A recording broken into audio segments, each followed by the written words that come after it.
The pandemic began 6 months ago. The search for a cure is still on. Yes, there are medicines being used to treat patients, but no foolproof cure. And even these medicines are available only to the highest bidder. This story is about remdesivir, a drug produced by an American company called Gilead. Some studies show that it helps patients recover faster. Now, the world has known about remdesivir for several weeks now. It has the endorsement of America's top disease researcher, Dr. Anthony Fauci. Needless to say, everyone wants it, or a lot of people do, especially the worst affected countries. But the United States won't let anyone else have it. It has outbid and outmaneuvered everyone and secured virtually all the stocks of remdesivir for the next few months. That's right, the US has bought the entire supply. It has left nothing for Europe and most of the rest of the world. Remdesivir was the first drug approved by the American licensing authorities. Gilead, the company that makes this drug, supplied the first 140,000 doses. And these were sent for drug trials around the world.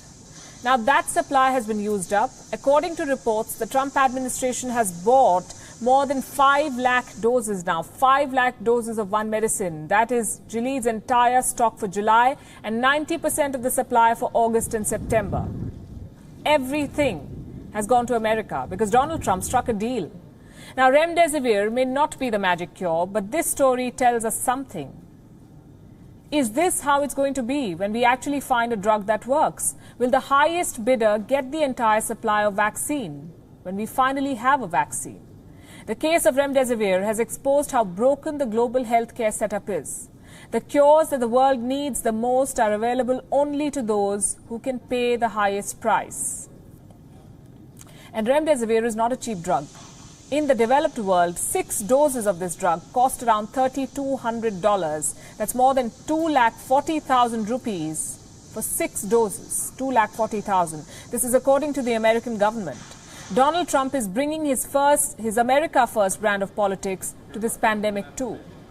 Time and again, he has tried to secure supplies and first access to potential cures. In the month of May, French manufacturer Sanofi had said that the United States would get the first access to its COVID vaccine whenever it's ready, because America was the first in line to fund its research. Later, the company had to backtrack after it faced pressure from the French government. In April, Donald Trump tried to block the export of masks that were made in America. He invoked a law called the Defense Production Act to secure some medical goods. And now with remdesivir, America has shown that it wants to have the monopoly over coronavirus drugs and cures. This did not happen by accident. It was done by design. Gilead owns the patent on remdesivir, and only a few companies in the world have the right to make this drug. Last month, India had approved remdesivir for emergency use. Gilead has tied up with select companies to produce the drug. This is a voluntary licensing agreement. So Gilead is sharing the patent with 5 companies. They will produce remdesivir for distribution in 127 countries, 5 companies. And this includes India. Fewer companies means limited supply. The coronavirus has infected more than 1 crore people across the world. With the limited supply, there will never be enough doses to go around. A pandemic is not the time to create hindrances through exclusivity. They divide countries. They deny doctors the drugs that are needed to save patients.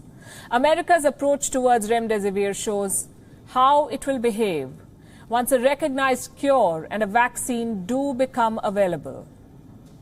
So what should the world do? The world should push for a global patent pool now, because drug monopolies are weakening the effort to end this pandemic.